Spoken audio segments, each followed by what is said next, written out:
السلام علیکم ورحمۃ اللہ وبرکاتہ۔ فہم القرآن کورس کلاس 103 میں آپ سب کو خوش آمدید ہے۔ اہلاً و سہلاً مرحبا۔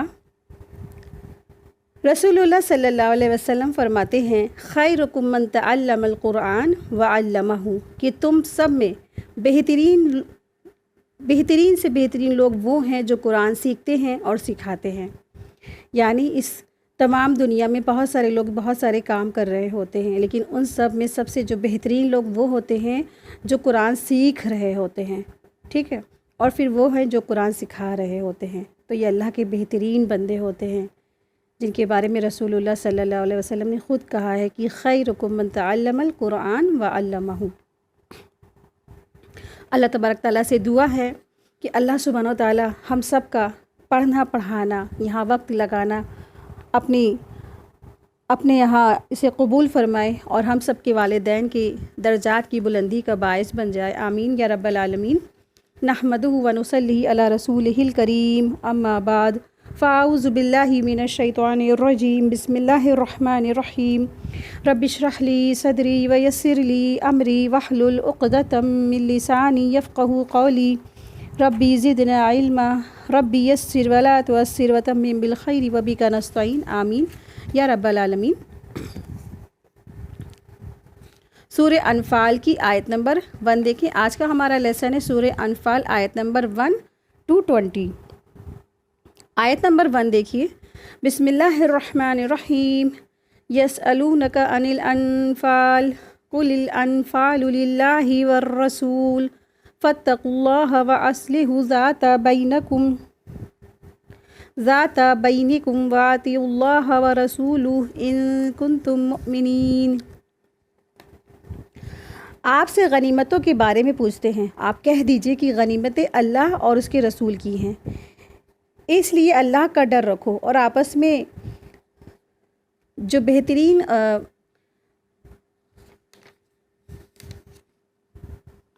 آپس کے جو تمہاری جو ریلیشن ہوتے ہیں اس کو اچھا رکھو، ٹھیک رکھو، اور اللہ اس کے رسول کے حکم کی اتباع کرو اگر تم ایمان والے ہو۔ تو یہاں اللہ سبحانہ تعالیٰ نے کچھ حکم دیے ہیں، کچھ احکامات دیے ہیں، اور سورہ انفال ہے، اور سورہ انفال کے بارے میں تھوڑا سا ہم لوگ دیکھ لیتے ہیں مختصر سا کہ سورہ انفال دراصل کیا ہے۔ یہ مدنی صورت ہے اور یہ سن 2 ہجری میں غزوہ بدر کے فوراً بعد نازل ہوئی تھی۔ اس سورہ مبارک میں غزوہ بدر کے حالات پر بھرپور تبصرہ ہے، ٹھیک ہے۔ تو یہ جو سورہ ہے تقریباً 2 ہجری میں نازل ہوئی تھی، اور اس میں مسلسل جنگ بدر کے بارے میں واقعات بتائے گئے ہیں۔ یہ جو جنگ ہے وہ دراصل اسلام اور کفر کے درمیان سب سے پہلی یہ جو جنگ تھی، اور جس میں اللہ تعالیٰ نے مسلمانوں کو فتح مبین عطا فرمائی تھی اور قریش مکہ کو ذلت اور شکست عطا فرمائی تھی۔ چنانچہ اس صورت میں اللہ تبارک تعالیٰ نے اپنے انعامات بھی یاد دلائے ہیں، اور مسلمانوں نے جس جان نثاری کے ساتھ یہ جنگ لڑی تھی اس کی ہمت افزائی کے لیے بھی، اور وہ ہدایت بھی دی ہے کہ جو وہ ہمیشہ مسلمانوں کی کامیابی اور فتح اور نصرت کی سبب بن سکتا ہے۔ جہاد اور مال غنیمت کی تقسیم کے بہت سارے احکامات بھی اس صورت میں بیان ہوئے ہیں، اور چونکہ جنگ بدر اصل میں کفار مکہ کے ظلم اور سمت کے پس منظر میں پیش آئی تھی اس لیے ان حالات کا بھی یہاں پہ ذکر کیا گیا ہے جن میں نبی کریم صلی اللہ علیہ وسلم کو مکہ مکرمہ سے ہجرت کا حکم بھی ہوا تھا، نیز جو مسلمان مکہ میں رہ بھی گئے تھے تو ان کے لیے بھی ضروری قرار دیا گیا کہ وہ بھی ہجرت کر کے مدینہ منورہ آ جائیں، اور ہجرت کی وجہ سے میراث کی جو تقسیم سے متعلق کچھ احکام بھی یہاں پہ نافذ کیے گئے ہیں، ٹھیک ہے۔ تو یہ سورہ انفال ہے، اور آیت نمبر 1 میں کیا بتایا گیا ہے؟ آیت نمبر 1 میں مال غنیمت کے حوالے سے یہاں پہ فیصلہ بتایا گیا ہے کہ جو مال غنیمت ہے اس کے بارے میں یہاں پہ فیصلہ بتا دیا کہ جب مال غنیمت بہت سارا آیا مسلمانوں کے پاس میں، اس کا پس منظر دیکھ لیتے کیا تھا کہ جب جنگ ہوئی، جنگ بدر کا موقع ہوا اور دشمنوں کو شکست بھی ہو گئی، یعنی اپوزیشن کیا ہو گئے تھے، ہار گئے تھے، تو صحابہ کرام 3 حصوں میں تقسیم ہو گئے تھے۔ ایک جو حصہ تھا آپ صلی اللہ علیہ وسلم کی حفاظت کے لیے آپ کے ساتھ تھا،